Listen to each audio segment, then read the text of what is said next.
listening to Combat Sports UK. Combat Sports UK. Rob Smith for Combat Sports UK. I'm delighted to be joined by pro flyweight fighter James Williams. James, how are we doing, mate? Yes, I'm good, mate. How are you? I'm very good, mate. I'm very good. So the reason Good, we're man. talking today is we've got a big fight coming up. I'm going to butcher his name, so I do apologise to your opponent. You're fighting Wilbert. I'm going to say Huerman, UK Yeah. Fighting Championships 37. So talk to me about that matchup. Is this like what do you know about your opponent? I know he's been around the block. He's quite experienced, so he's fought all up at like different weight classes. He's fought like as far as like featherweight, bantamweight, and flyweight. So yeah, he's going to be quite savvy.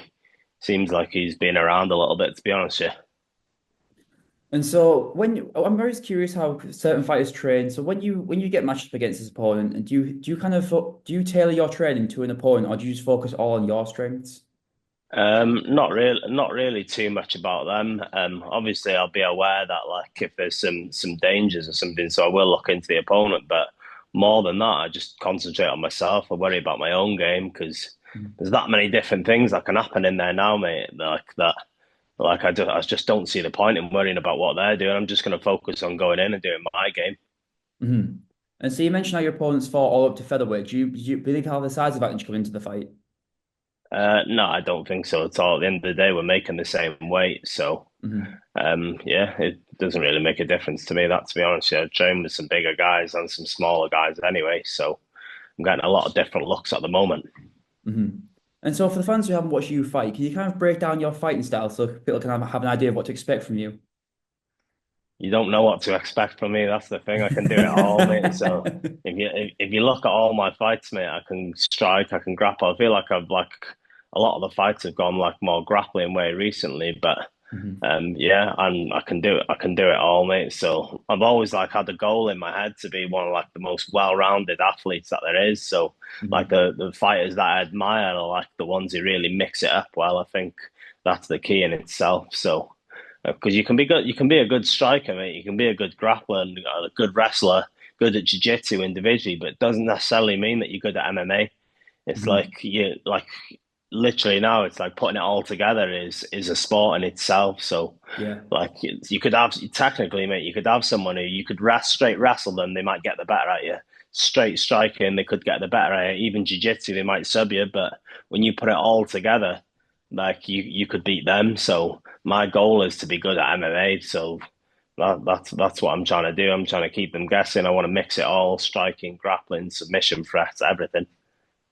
So what is that? Was that a conscious decision at the start of your career to say, look, I want to be a mixed martial artist. I don't want to be known for being a good kickboxer. Like you see, like for example, like Alex Pereira in the UFC now, he's known for his kickboxing, whereas like you want to be known as Yeah. someone like for example, more like a Demetrius Johnson who's known for doing everything just spot on. Is that a conscious decision from you?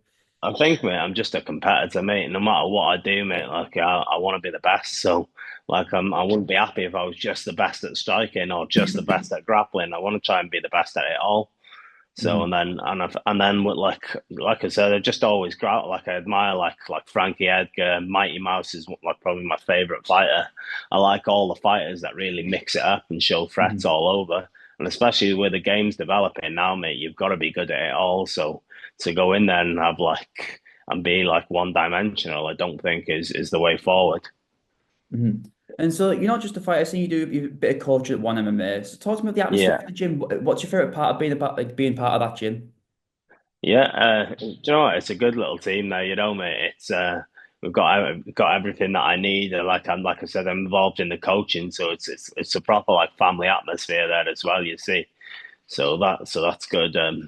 Like like as far as like the coaching goes and everything, what do they say that like the first best way to learn is to do it, and the second best way to learn is coach it. So like literally, mate, from like when I leave in the morning from 8:30 and in the morning, depending on like if I'm going to Liverpool in the morning because I've started training at Next Generation again now. You see, so I go down there 3 mornings a week, and then I train at ours in one MMA in the evening. So and coach. So from 8:30 in the morning till 8:30 at night, it's MMA all day for me, mate. So I'm literally just hammering the nail constantly. Now I'm trying to make a big push. So And everything's going well. What's your time like been in next gen? Is there any fighters over there who you particularly like training with? I know they've got a flyweight. I know Connor Wilson's over there, who's like I know he's. I think Nathan Fletcher said he's an absolute beast. So what's it like over at next gen? Yeah, both of them, Nathan and Conor, mate. I've trained with them to a lot before, to be honest with you. But then, like when I went away to America, I ended up getting an injury, and then I had like a little bit of a period then when I wasn't going down as much, you see. So, but now now that I'm back fully training and everything, I've gone down there again because I've always enjoyed the training. They've got loads of bodies, mate, not just them two. Like Connor's a murderer, mate. So's Nathan, but alongside them, mate, they've got like literally a mat full of people, and the system there is the coaching's really high level, mate. So, it's good to be around that body, and like with so many high level guys from the top to the bottom, like you've got every possible look. That's the benefit to having like a big team, you see. And one question I always ask, like when I interview a fighter for the first time, one question I always ask is, what kind of influenced you to start MMA? Because there's so many, the sport's grown massively now, and so many more people are looking to get into it. So, what kind of influenced you to start? To be honest with you, mate, it was just my mate. I was boxing. I played football more when I was younger. I was really into my football, and then kind of I just like I went down to a boxing gym one time with a lad from back home. I was about 14 years old, and then I was so light at the time, mate. I was like I think when I was 14, mate, I probably looked about 10 or 11, mate. I was like one of them late developers. I remember I was about 33 kilos, and they were trying to get me a match like after about 6 months at 14, and there was nobody on the whole amateur scene that was my age and my weight. So you have to be within the same age category as well. So then I was just training there, but I wasn't getting any fights.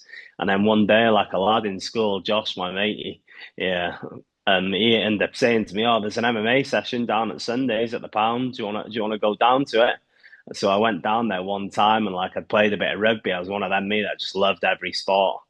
Like so, I played a bit of rugby as well, and then I remember like they had us doing a drill where it was just like 1, 2, 3 double leg, and then I did it, and everyone was like buzzing off me because I was so small and I had an all right little double leg on me for someone who just started, and they all like were gassing me up. They were like, "Look at this kid's double leg," like because I was, and ever since then, mate, I just like I loved it, so I just carried on training like that, and then.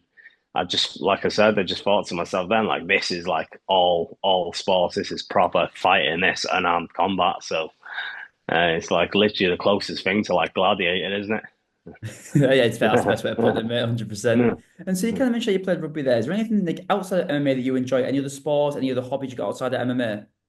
Now, mate, like I don't do as much because obviously I'm just fully dialed in on this, but I do. I love a game of snooker. Me and one of the coaches at the gym, Jay, we go for like a little chill time, little game of snooker and that. But like I used to play a lot when I was younger, snooker. I used to hammer it, like playing 4 or 5 hours a day. I was all right. I was pretty good at it, to be honest, yeah.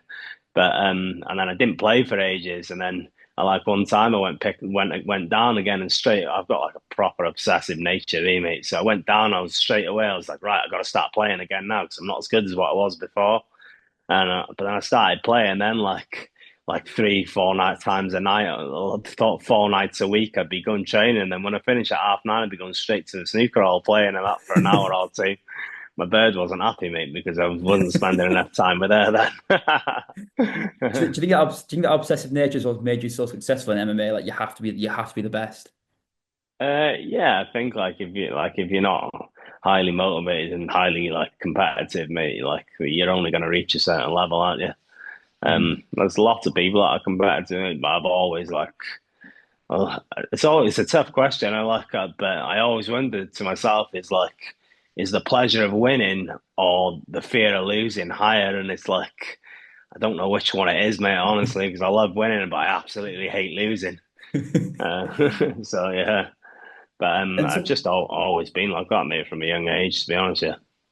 and what's been the proudest moment of your career so far? If you had to pick one moment. Um, I don't know, mate. I haven't got one specific. I just love fighting in general, mate. Mhm. I'm just like I haven't really reached my goals yet, so I'm just enjoying the journey, mate. Like that's I'm not.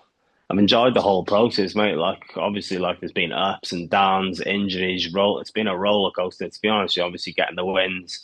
I won an amateur belt on UKFC that was pretty big for me at that time because I always wanted like I had a goal that I wanted to win an amateur title before going to like turning pro, and I managed to achieve that. And then but like on the pro scene now, it's like I'm a lot higher level than where I'm at because like I was unlucky, mate. In one way you could say, not just me. I know lots of fighters are, but like I didn't turn pro till I was 25. Obviously, I was from where I was living in North Wales is like very limited. Is like Mhm. I'm born off like an island, off an island, off an island, mate. So you can imagine that like there's not much happening there. Like so, I was having to travel to train, and then like I got to a certain level. I got to like 6-0 as an amateur, just off like obviously heart and I'd say a natural ability. But then I got to a level then when I started to fight like the better guys in the UK. And like I lost two on the bounce then. I got triangled by Adam Wilson at Next Gen. And then I ended up taking a fight then on like a week's notice because I was that fuming I lost. I was like, right, I've got to get back in and get another win then. And then I took a fight on short notice against Alex O'Sullivan. And I was winning that fight, and I ended up getting caught in a triangle off him. So they were both like quick finishes out of nowhere. Really, it wasn't really like I'd been like I was losing or I was getting dominated or anything like that. It was just quick finishes where I just got triangled. So I realized then like that. I realized then that like I needed to work on my game, and obviously then I made the decision to try and outsource different training partners. So that's when like I went on Tapology and seeing who was like the number one in the weight class in the UK, and obviously it was Pietro Manga at the time. So I looked where he was training, which was at Liverpool, the MMA Academy, and then I was like, right, I've got to move to Liverpool. So I ended up like getting in touch with someone that I knew from back home that was living in Liverpool, and I went to live there in the spare room and started going to train with him. So but it was funny because when I went there, like the first few times he'd have like obviously he was like 13-0 at the time, and he was what had well like his camps like boxed off in a way. He had his little routine, and then I was going, I was like itching to train with him and that, and he wasn't really looking at me and that. Like I was trying to get in the mix and everything, and then I remember one time then he needed some bodies going down, and he said, "Oh, do you want to come in for some wrestling?" And I was like, yeah, I'll show up. Like, yeah. So I turned up on the weekend of that, and I was working nights in the neighborhood in the bar at the time. So a lot of time with the training at that time, mate, I was finishing at like say like 3 o'clock in the morning, sometimes even 5 o'clock, and then I was getting up and training at 10 in the morning. So it was hard. It was hard graft, but yeah. And then I done that session, and I always remember we did a takedown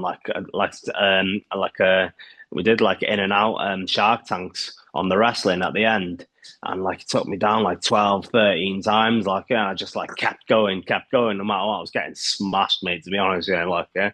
But just because like I had that tenacity to just keep going no matter what, it took a shine to me. Like and I remember like he saved me in his phone then as like the Welsh warrior, like yeah. And then ever since then I just kind of like glued to him a little bit. He's still now, mate. He's like probably one of the most intelligent guys in MMA that I've ever trained with, to be honest. Yeah. hmm And so my Yeah. final question is: imagine like we're in between, those like face-offs in boxing, sky to sky, you're set in front of your opponent. What message you Yeah. send to him, and can we get an official prediction Mm. for the fight? My prediction is that I'm going to get a finish, mate. I don't know when, but I'll find a way, one way or another. Yeah, don't really have a message for him, mate. Stay healthy, mate. Good luck to him. Get himself to the fight, mate, and be ready, mate, because I'm coming in to smash him up, mate. Simple as that. Well, James, I want to thank you for coming on, mate. Mm. It's been a Mm. pleasure speaking to you. Thanks for your time, mate. Appreciate it. Yeah. No worries. Best of luck.